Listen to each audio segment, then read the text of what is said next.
Hola, ¿qué tal hermanos? ¿Cómo están? Es un placer y una bendición para mí pues dirigirme hoy y poderles brindar este tema que seguramente como los anteriores va a ser de mucha bendición, de mucha luz para nuestras vidas. Hemos venido en un camino de 5 temas anteriores donde se nos ha hablado de el origen de la dignidad humana, mi ser en relación con nosotros, quién soy yo como ser humano, el concepto que tengo de mí mismo y cómo me acepto, la plenitud humana y hoy vamos a compartir o vamos a desembocar todos estos temas en un concepto que es promoción humana. El tema es el desarrollo e integración de la persona, el desarrollo e integración mía como parte de la promoción humana. En palabras un poco más simples, es cómo yo he llegado a vivir y a complementar las áreas de mi vida para sentirme pleno, para sentirme, como decimos, realizado. Esa frase de que, bueno, llegué a esta edad y me siento realizado. Realizado porque ya formé una familia, realizado porque ya me gradué, ya logré mi sueño de ser ingeniero, arquitecto, doctor, realizado porque encontré mi misión, encontré mi carisma. O sea, es como yo he llegado a través del Espíritu Santo y de Dios, cómo he llegado a alcanzar esa plenitud en todas las áreas de mi vida. Vamos a ir viendo las áreas que debemos desarrollar que nos propone la carpeta, pero hay un sinfín de teorías, hay un sinfín de pasos, pero vamos a centrarnos en este, que para mí me fue muy más práctico y además es el que nos enfoca más a lo que realmente debemos llegar, a lo que realmente debemos alcanzar, que es sentirnos plenos con nuestra misión, es sentirnos plenos con nuestro carisma, es sentirnos plenos y llenos con reconociéndome, con aceptando a los demás, aceptándome a mí y poder pues cumplir con la misión que el Señor me tiene destinado. El objetivo pues como de este tema es conocer los factores que promueven este desarrollo y cómo este desarrollo nos permite relacionarnos con los demás y nuestra relación con Dios. Pero como siempre y como todo y como debe ser, vamos a comenzar este tema pues pidiéndole al Señor, a su Espíritu Santo, pues que nos llene de su sabiduría, que nos llene de su amor, que las palabras que yo pueda transmitirles no sean mías, sino que sean del Espíritu Santo, como decía el soldado que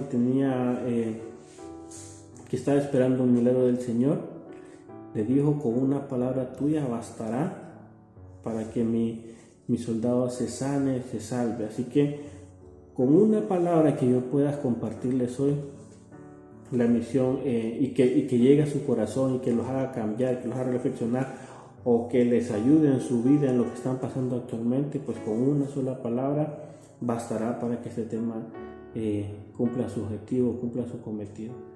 Así que vamos a ponernos en manos del Señor, vamos a pedir que el Espíritu Santo descienda sobre nosotros y que este tiempo que vamos a compartir sea tiempo de Él, sea tiempo lleno de amor, de gracia y lleno de Espíritu Santo.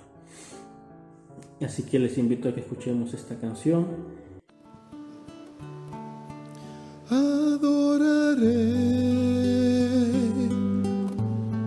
Espíritu Santo, fuego suave abrasador, dulce huésped del alma.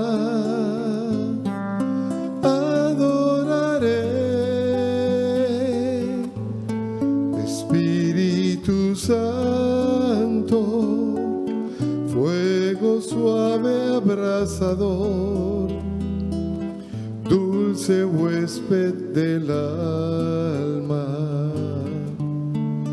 Tus dedos tocan mi pensar, cariño en mi alma, sosiega y calma mi vida agitada. Hoy tu presencia me abraza, me quedo en ella, es tuya esta hora. Estoy naciendo, adoraré, Espíritu Santo, fuego suave abrasador, dulce huésped del alma, adoraré, Espíritu Santo, fuego suave abrasador, dulce huésped del alma. Mis ojos cantan al llorar, arrepentidos, oveja perdida, queriendo volver. Aprecia el canto que hoy te doy, todas mis palabras son nostalgias de mi alma, sedienta de amor.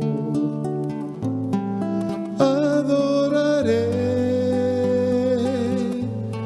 Espíritu Santo, fuego suave abrasador, dulce huésped del alma, adoraré, Espíritu Santo,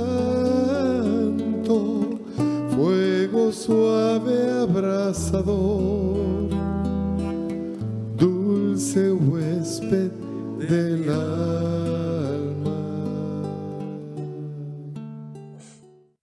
Bueno, después de ponernos en manos de Dios, quiero recordarles las preguntas que les enviaba en el video. ¿Qué aspectos consideramos que hace a una persona íntegra, a una persona plena? Espero que lo hayan pensado, que lo hayan analizado y que digan qué aspectos de una persona nosotros consideramos que la hacen estable. Hemos tenido la suerte de convivir con muchos jóvenes de diferentes parroquias, de diferentes niveles sociales, de diferentes pueblos. Hemos tenido esa gracia y nos hemos encontrado, seguro se han encontrado, con personas muy distintas, a pesar de ser de la misma edad. Ustedes se daban cuenta que su comportamiento era distinto y que enfrentaban las dificultades o las situaciones que la vida les daba o lo que le pasaba en la vida de diferentes maneras, a pesar de la misma edad, a pesar de ser del mismo pueblo, a pesar de muchas veces ser del mismo ser hasta familia. Ustedes se dan cuenta que las personas reaccionan de diferente manera ante las mismas situaciones. Entonces hay algunos aspectos de nuestra vida que nos hacen, que influyen en nuestro comportamiento y nuestra manera de ser. De todas estas áreas, la segunda pregunta que les hacía, ¿qué áreas de mi vida he podido explorar y he podido desarrollar de la mejor manera? Dirán ustedes, ¿qué áreas?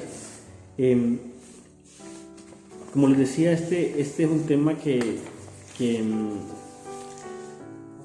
en psicología, en sociología, en la parte cristiana, se nos dan muchas áreas que tal persona debe de vivir, que debe desarrollar. pero quiero que hagamos una dinámica y que nos imaginemos una mesa. Vamos a tomar las áreas que nos propone la carpeta y en base a esas 4 áreas vamos a desarrollar el tema y lo vamos a explicar. Pero quiero que se imaginen una mesa. Una mesa va a ser nuestro desarrollo orgánico, así se dice. Nuestro desarrollo orgánico, que viene siendo el desarrollo de nuestros cuerpos y nuestros sentidos. ¿Cómo nos hemos desarrollado biológicamente? Nuestro desarrollo, infancia, adolescencia, adultez o temprana adultez, cómo biológicamente o cómo orgánicamente, como dice el área, nos hemos desarrollado. Otra pata, pongámoslo como desarrollo afectivo. Se dice que una persona es estable afectivamente cuando dentro de ella no existen conflictos serios entre sus diversas necesidades y tendencias. Este desarrollo afectivo siempre iba orientado a lo que es la autoestima. Todo iba orientado a esa palabra, autoestima. Que la persona sea estable efectivamente y que dentro de ella no existan conflictos.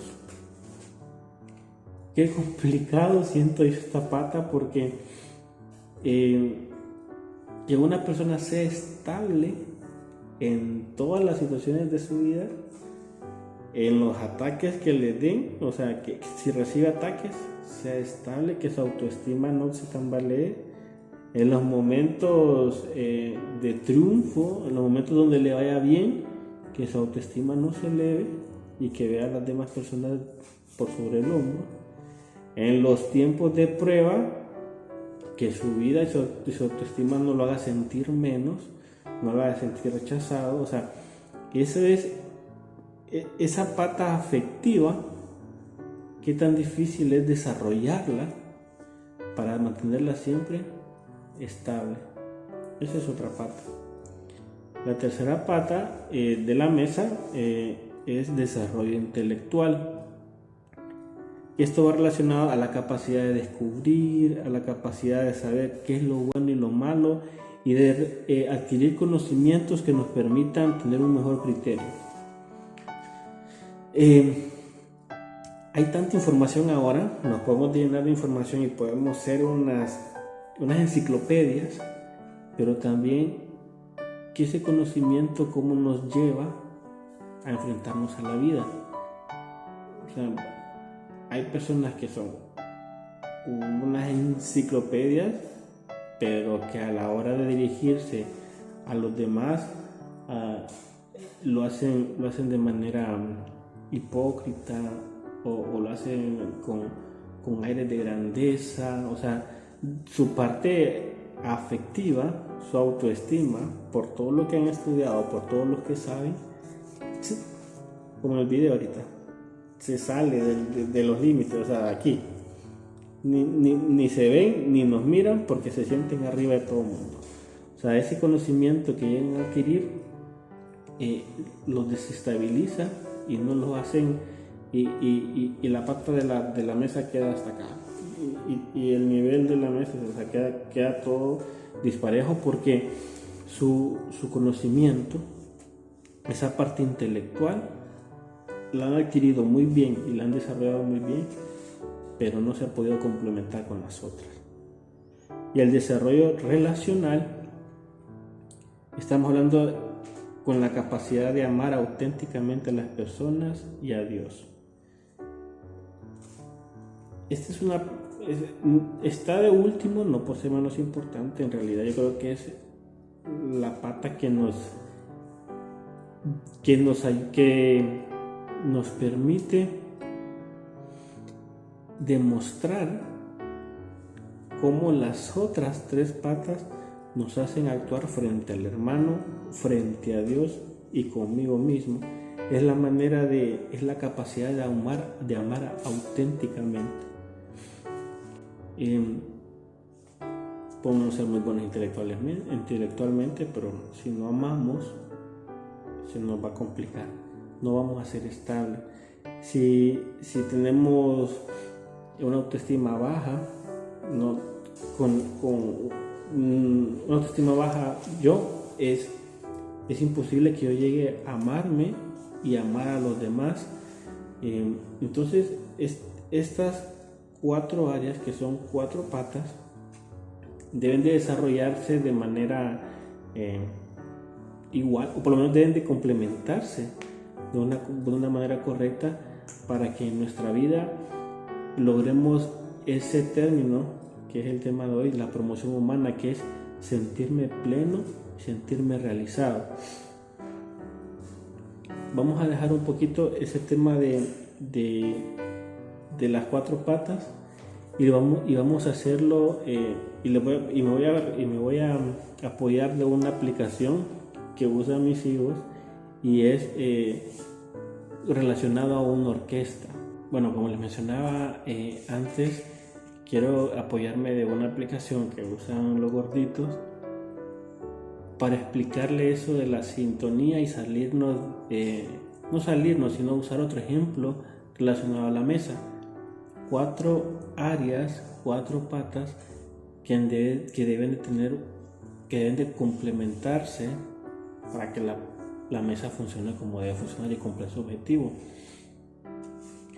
Me recuerdo, hace mucho tiempo tuve una plática con mi papá y todo, y él me decía que la vida de una persona es como una orquesta, donde sus áreas podrían ser la afectiva, la intelectual, la relacional, la orgánica. Cada una es un instrumento. Si solo te dedicas a desarrollar tu parte intelectual, solo estás escuchando la trompeta. Y por muy bonito que suene la trompeta y la persona que lo toque sea un crack tocando la trompeta, solo vas a escuchar una trompeta, no vas a tener ese otro sonido de los timbales o de algo cuando te gusta la salsa, por ejemplo. Solo vas a escuchar la trompeta. Si estás desarrollando la relacional, que es el área de amar a Dios y a las personas, y estás desarrollando la intelectual, pues no vas a escuchar las trompetas y vas a escuchar un timbal.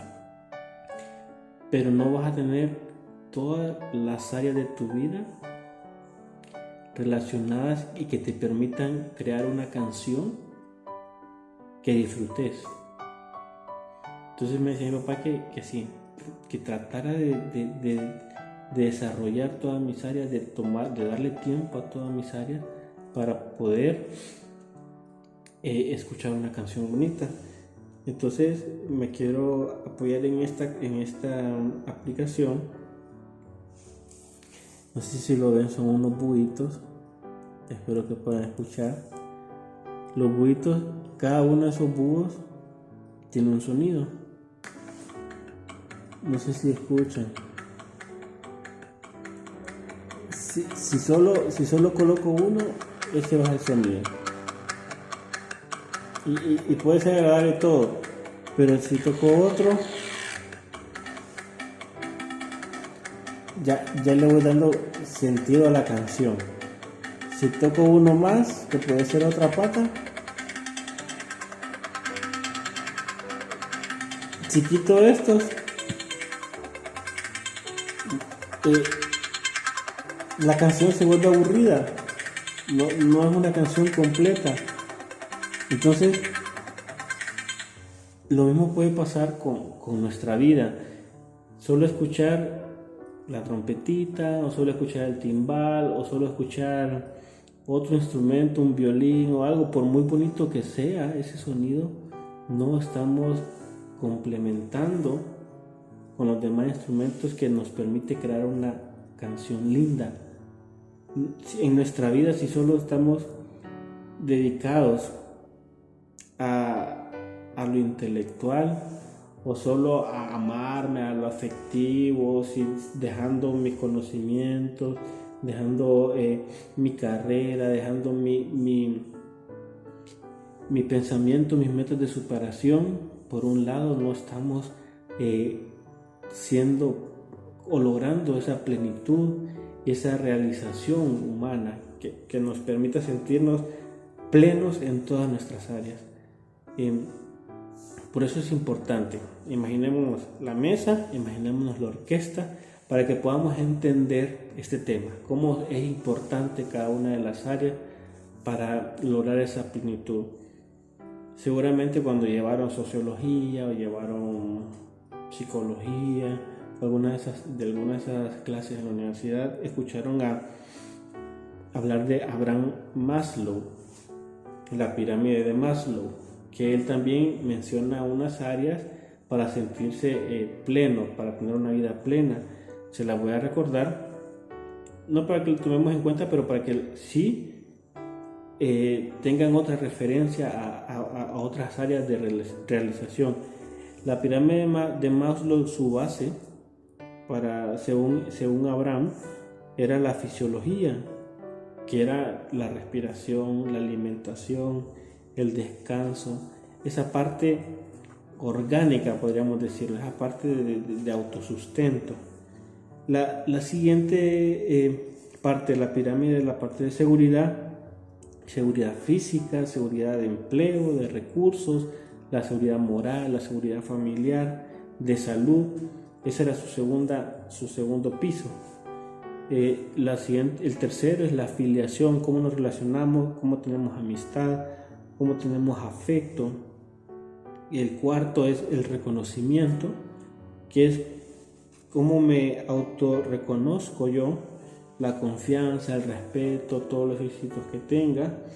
Y si tengo todos esos 4 pisos de la pirámide, llego a la autorrealización, que es que yo actúo sin prejuicios, una moral estable, la aceptación de los hechos que me pasan, tanto buenos como malos, y la capacidad de relacionarme con los demás de una manera estable, sin pasar sobre las personas y tampoco sin que las personas pasen sobre mí. Les menciono esto y estas áreas para que entendamos el tema, entendamos las áreas que debemos de desarrollar para que podamos lograr esta promoción humana. No quiero quedarme solo en teoría, sino que también, como hemos hecho en los temas anteriores, como muy bien han hecho mis hermanos en los temas anteriores, hemos tomado una cita bíblica, hemos tomado un pasaje bíblico para explicar los temas y así pues lograr que se nos queden, poderlos recordar de mejor manera y poderlos aplicar. En este caso, pues quiero que podamos leer, podamos reflexionar y podamos trasladar este tema a la parábola del buen samaritano. Si todos pues pueden tomar su Biblia, le ponen pausa ahorita al video si desean, se van a buscar su Biblia. Cuando regresen con la Biblia, pues vamos a buscar el libro de Lucas 10, del 25 al 37. Es la parábola que todo el mundo conoce, que todo el mundo habla de ella, personas cristianas como no cristianas hablan de esta parábola y la toman como base para crear ONGs, para poner el nombre de buen samaritano a colegios, qué sé yo. Pero quiero que nos detengamos en esta lectura y podamos trasladarla al tema de la promoción humana, al tema de desarrollo de nuestras áreas. Vamos a leerla, si ya la tienen ahí, si ya la tienen su Biblia, y la vamos a leer juntos. Les decía que era Lucas 10, del 25 al 37. Se levantó un legista y dijo, para poner a prueba a Jesús: Maestro, ¿qué ha de hacer para tener herencia en la vida eterna? Él le dijo: ¿qué está escrito en la ley? ¿Cómo lees? Respondió: amarás al Señor tu Dios con todo tu corazón, con toda tu alma, con todas tus fuerzas y con toda tu mente, y a tu prójimo como a ti mismo. Diciendo esto, respondió: bien has respondido, haz y vivirás. Pero él, queriendo justificarse, dijo a Jesús: ¿y quién es mi prójimo? Jesús respondió: bajaba un hombre de Jerusalén a Jericó y cayó en manos de salteadores, que después de despojarle y golpearle se fueron dejándole medio muerto. Casualmente bajaba por aquel camino un sacerdote y al verle dio un rodeo. De igual modo, un levita que pasaba por aquel sitio lo vio y dio un rodeo. Pero un samaritano que iba de camino llegó junto a él y al verle tuvo compasión, y acercándose vendó sus heridas, echándole en ellas aceite y vino, y montándole sobre su propia cabalgadura, le llevó a una posada y cuidó de él. Al día siguiente, sacando 2 denarios, se los dio al posadero y dijo: cuida de él, y si gasta algo más, te lo pagaré cuando vuelva. ¿Quién de estos 3 te parece que fue prójimo de aquel que cayó en manos de los salteadores? Él contestó: el que practicó la misericordia con él. Díjole Jesús: vete y haz tú lo mismo. Ok, listo, ya leímos Lucas del 25 al 37. Para que entendamos el por qué tomé esta lectura como base para este tema, vamos a irnos al contexto de ese tiempo. ¿Quién eran los levitas? ¿O quién era un levita? ¿Quién era un sacerdote en el tiempo de Jesús? ¿Y quién era un samaritano en el tiempo de Jesús?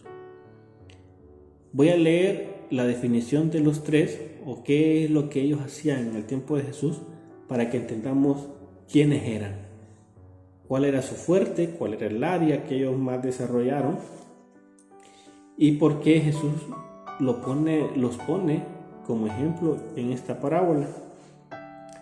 Los levitas eran la tribu de Leví, que eran descendientes de las 12 tribus de Israel. Se dice que son de los descendientes de Leví, el tercer hijo de Jacob. Dice la Biblia que los levitas fueron consagrados por Dios por medio de Moisés para el servicio del tabernáculo y luego del templo de Jerusalén. Eran los únicos designados para el servicio del tabernáculo, donde ejercían ministerios de los 25 hasta los 50 años de edad. Después de esta edad solo podrían servir a sus hermanos para hacer la guardia, pero no para el ministerio. Fueron tomados por el servicio de Dios en lugar de primogénitos y fueron dados a los sacerdotes para ayudarles. Los levitas, eran los encargados de dar servicio en el tabernáculo y luego en el templo de Jerusalén, y se toman como descendientes de Leví, el tercer hijo de Jacob. O sea que ellos eran personajes que se dedicaban a servir en el templo, como muchos de los que actualmente están ahorita en la iglesia, se dedican al servicio directamente del templo. ¿Quién eran los sacerdotes? En los tiempos de Jesús era un tiempo el término que usan era de teocracia. Teo, que es Dios, y cracia, gobierno, el gobierno de Dios. En la teocracia, los sacerdotes eran los que tenían o se consideraban como un grupo poderoso, no el más poderoso, pero de los ahí en segundo y en tercer lugar. El sacerdocio no era por vocación de Dios, sino era hereditario. Según la ley, solo podrían ser sacerdotes los descendientes de Aarón, el hermano de Moisés, y formaban un círculo bastante cerrado y estrechamente unido. ¿Cómo podría ser? Como los reyes actualmente. Solo son reyes o solo pertenecen a la realeza los descendientes de los reyes, obviamente, de la realeza inglesa, la reina Isabel, sus hijos, sus nietos, sus bisnietos. O sea, no es como que alguien va a llegar, ahora sí permiten que se casen con otros, pero la sangre real, o sea, se mantiene de generación en generación. Eso era lo que pasaba con los sacerdotes. A los 20 años de edad, el hijo del sacerdote era presentado en el templo donde tenían que demostrar su legitimidad de nacimiento. Después de comprobar que no tenía ningún defecto físico, lo ordenaban sacerdote mediante un baño de purificación, lo vestían con hábitos sagrados y celebraban unos sacrificios durante una semana. De esta forma quedaba habilitado para ofrecer sacrificios, ejecutar ritos para el servicio del templo, y los sacerdotes no estaban encargados de la enseñanza de la ley, esto era propio de los escribas. Como ven, los dos son sacerdotes y levitas relacionados al templo, al servicio del templo, relacionados a Dios. No eran personas que andaban fuera de ese ambiente. ¿Y quiénes eran los samaritanos? Los samaritanos en los tiempos de Jesús comenzaron como una raza de personas en el Antiguo Testamento formada después de que el rey asirio tomó la mayor parte de la nación de Israel en el exilio. Se repobló lo que entonces era la capital de Israel, Samaria, con los extranjeros que eventualmente se casaron con los judíos y quedaron en esa tierra. O sea, se repobló la ciudad que era la capital de Israel, que era Samaria, se repobló con personas, con extranjeros después del exilio. Estos extranjeros se casaron con algunas judías que estaban ahí. Como resultado de esto quedaron hijos mitad judíos. Estos medio judíos llegaron a ser conocidos como samaritanos. Los samaritanos todavía en esta tierra llegaron de su cautiverio y fueron rechazados porque no eran considerados verdaderos judíos. O sea, eran extranjeros, se casaron con una judía o una judía con un judío y quedaron medio judíos. Entonces eso los rechazaba. El que fueran medio judíos en ese tiempo hacía que los rechazaran. Los samaritanos querían ayudar a reconstruir el templo en Jerusalén, pero los judíos no querían su ayuda. Luego los samaritanos trataron de detener a los judíos en la reconstrucción del templo, pero no tuvieron éxito. Entonces por eso es que ellos crearon un templo en el monte de Gerazim. Lo pueden buscar en internet, van a ver el monte y van a ver el templo. Los samaritanos crearon ese templo porque no pudieron detener a los judíos en la reconstrucción del templo de Jerusalén. Entonces, como no les permitían servir, y ellos no pudieron parar a los judíos para que estuvieran en el templo de Jerusalén, entonces ellos dijeron, bueno, nosotros vamos a un monte, creamos nuestro templo, y desde ese momento comenzó la enemistad entre los judíos y los samaritanos. Es por eso que en aquel tiempo dicen siempre que los judíos los tomaban como los extranjeros, como los no queridos en ese tiempo, y es un pueblo o son personajes que se mencionan varias veces en la Biblia, y Jesús los toma como ejemplo en varias citas. ¿Qué pasaba? Ya les expliqué quién eran los sacerdotes, quién eran los levitas, quién eran los samaritanos. Pero ¿qué pasaba en aquel tiempo? ¿Cuáles eran las costumbres de aquel tiempo? Si nos vamos al libro de Números, que habla en el capítulo 19, del 11 al 16, les voy a explicar qué menciona en ese libro. En ese libro de Números, perteneciente a los primeros 5 al Pentateuco, se da a conocer los preceptos de la ley de Yahvé a Moisés y Aarón, encontrándose entre ellos los casos de impureza, que dice de la siguiente manera: el que toque un muerto o un cadáver humano será impuro por 7 días. Se purificará con aquella agua los días terceros y séptimos y quedará puro. Si yo en aquel tiempo tocaba a un muerto, me tenían que purificar con agua los días terceros y séptimos después de haber tocado a esa persona. Pero si en el tercer día y en el séptimo no me purificaran con agua, entonces yo no quedaba puro. Todo el que tocaba un muerto y un cadáver no era purificado, mancha la morada de Yahvé. Eso decía en ese tiempo y eso es lo que dice el libro de Números.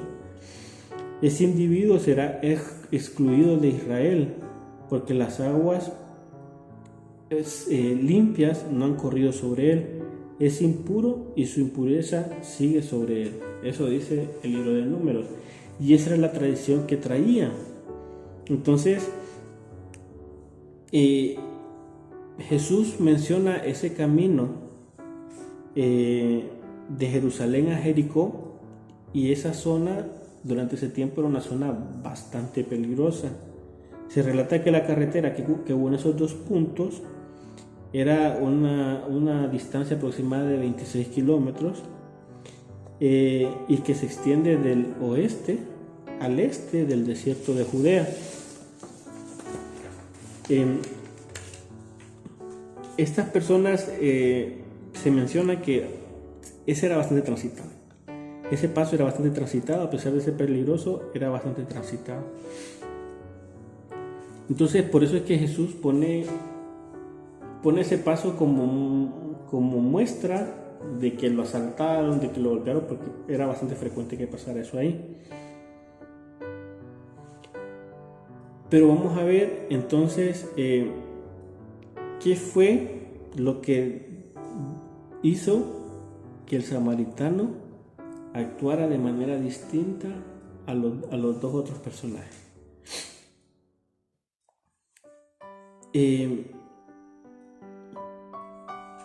Dice que el samaritano tuvo compasión de la persona que fue agredida. Compasión viene del latín, que significa sentir en el interior del otro. Sentir en el interior del otro, ponerme en el papel del otro, en los sentimientos del otro. Y la otra parte es que es un latín bien complicado, dice splashnimosmai, ¿no? Que no lo voy a mencionar mucho porque es bastante complicado, pero la primera parte, que es splash, significa intestino. O sea, que él sintió algo dentro de él fuerte que lo hizo sentir como el otro, lo hizo sentir, sintió el dolor que sintió el otro. Por eso es que lo menciona en la lectura tan literal esa parte. El samaritano sintió compasión de la persona que estaba, que había sido asaltada, que había sido golpeada.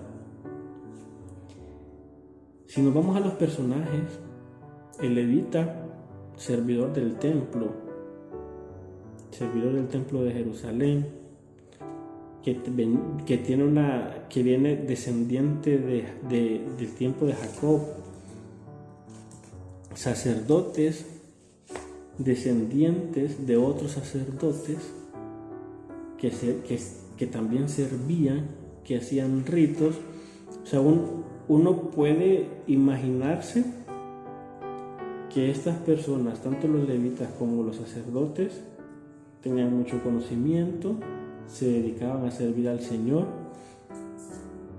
pero ¿qué les hizo o qué les faltaba que les hizo rodear a la persona golpeada, a la persona necesitada que encontraron en el camino? ¿Qué área de su vida no estaba desarrollada que no les permitió dar ese paso adicional? El samaritano, que en aquel tiempo era el extranjero, el medio judío, el que nadie quería, no sabemos si intelectualmente era muy bueno, no sabemos cómo después de ser marginado por ser medio judío, no sabemos su autoestima, cómo estaba, su parte afectiva. Podría ser que se sintieran menos, o podría ser que se sintieran, que se vengaran de los demás, de los que los recriminaban o de los que los hacían de un lado. No sabemos cómo era ese samaritano, por ser extranjero y por llegar a una tierra que no lo quería, pero sí fue capaz de ver el dolor del necesitado. Es cierto que todas las patas de la mesa, es cierto que todos los instrumentos de la orquesta son importantes, pero al final de los tiempos se nos juzgará ¿en qué? En el amor. Yo puedo ser una enciclopedia, puedo estar aquí 5 horas hablándoles del buen samaritano, pero si esta lectura o lo que el Señor llegó, con lo que el Señor concluyó este pasaje fue: ve y haz tú lo mismo. No le dijo anda a estudiar, ¿querés ganar la vida eterna? Pues anda a estudiar la ley y revisar lo que dice, y si te lo aprendes bien te ganas la vida eterna. No, le dijo: ¿quién de esos crees que fue el que actuó mejor con el necesitado? ¿O quién fue que actuó mejor con el prójimo?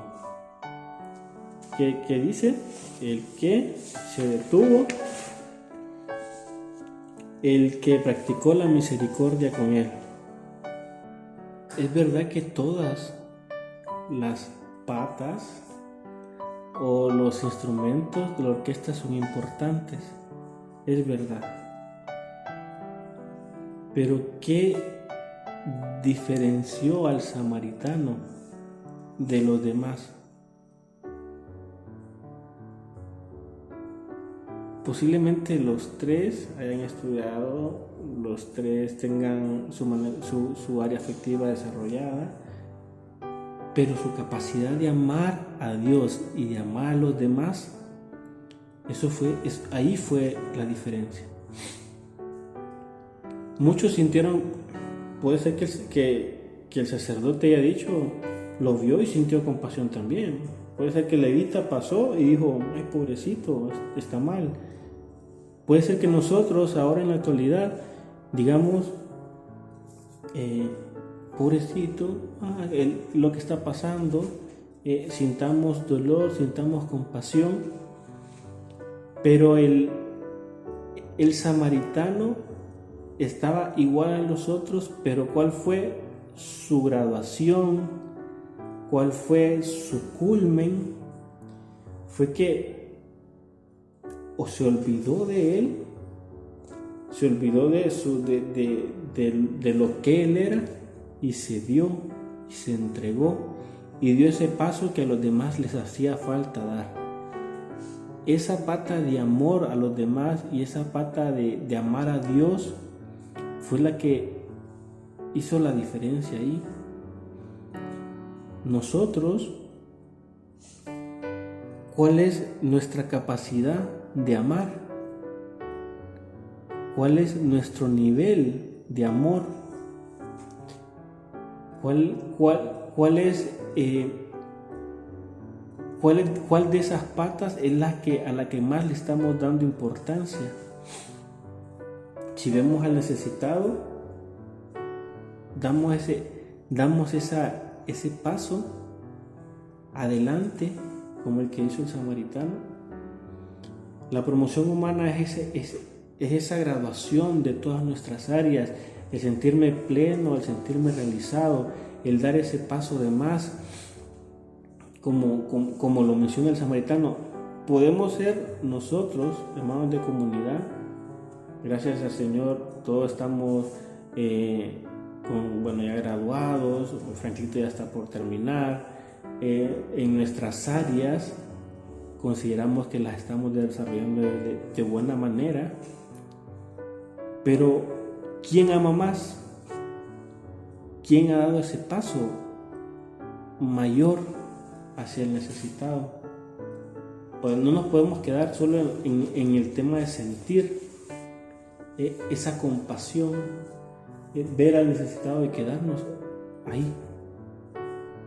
La diferencia y la graduación de nuestra preparación en las áreas de nuestra vida es el amor. Puedo prepararme, primer grado, segundo grado, tercer grado, graduación, y cuando ame de verdad, ahí voy a estar graduado. De lo contrario, esto no me va a servir, porque al final de los tiempos se nos juzgará en cuánto amamos, en qué dimos, cuánto nos entregamos por el otro, porque dice el Señor, ve tú y haz lo mismo. Para concluir, vamos a hacer un ejercicio, una adivinanza.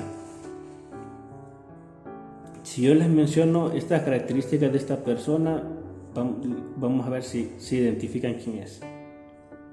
Dice que estudió en una escuela pública, hizo la primera comunión a los 5 años y a los 6 años se confirmó.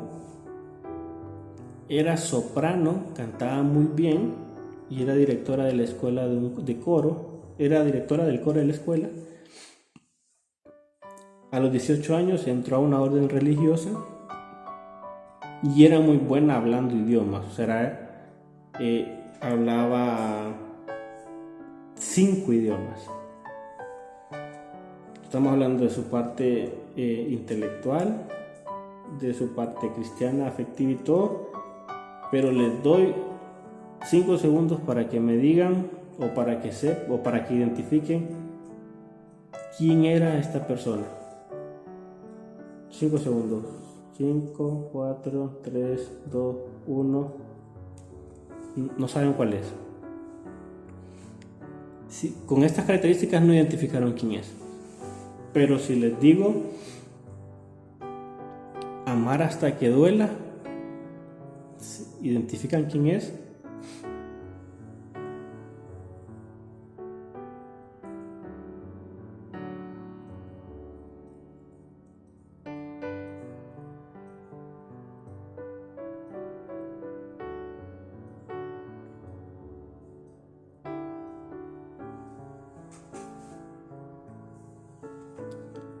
Yo no la conocí por sus 5 idiomas. Yo no la conocí porque era soprano, ni porque estudió en una escuela pública.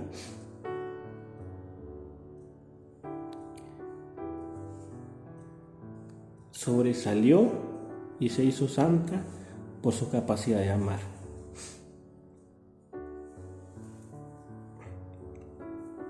No se van a acordar de mí porque fui bueno, porque era estable, porque era inteligente. Se van a acordar de mí por cuánto amé,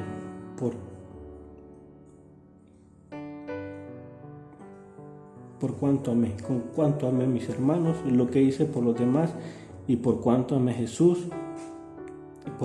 Por cuánto me entrega a los demás. Eso es lo que nos lleva a ser santos. El amor, el entregarnos, y en este carisma el ofrecernos. Entonces, sí, las 4 patas son importantísimas, pero no descuidemos esa que es más importante, la que nos permite graduarnos, la que nos permite realmente ser plenos, parecernos cada día a Jesús, entregarnos como se entregó Él, es lo que va a hacer que esta palabra de promoción humana la podamos alcanzar, la podamos vivir y la podamos reflejar a los demás, ser plenos, sentirnos completamente realizados en esta misión, en este caminar al que el Señor nos ha enviado. Espero que estos minutos de este tema pues sean de mucha ayuda para ustedes, de mucha luz. Los dejo pues con ese pensamiento, con esas preguntas, con esa reflexión cuánto amo y por qué voy a trascender. ¿Por qué? Hagamos que nuestras áreas de nuestra vida se puedan complementar de la mejor manera, pero siempre recordando cuál es la fundamental, cuál es ese piso donde la mesa está parada y la que nos va a permitir que estemos estables, es el amor. Así que para mí fue un gusto. Espero que este tema sea de mucha ayuda para todos y espero pues el otro fin de semana encontrarnos nuevamente por este mismo medio, este mismo canal, a la misma hora y poder seguir aprendiendo y compartiendo pues esta gracia que el Señor nos ha dado de ser alianza de amor. Así que hasta luego y que Dios nos bendiga a todos y ánimo pues.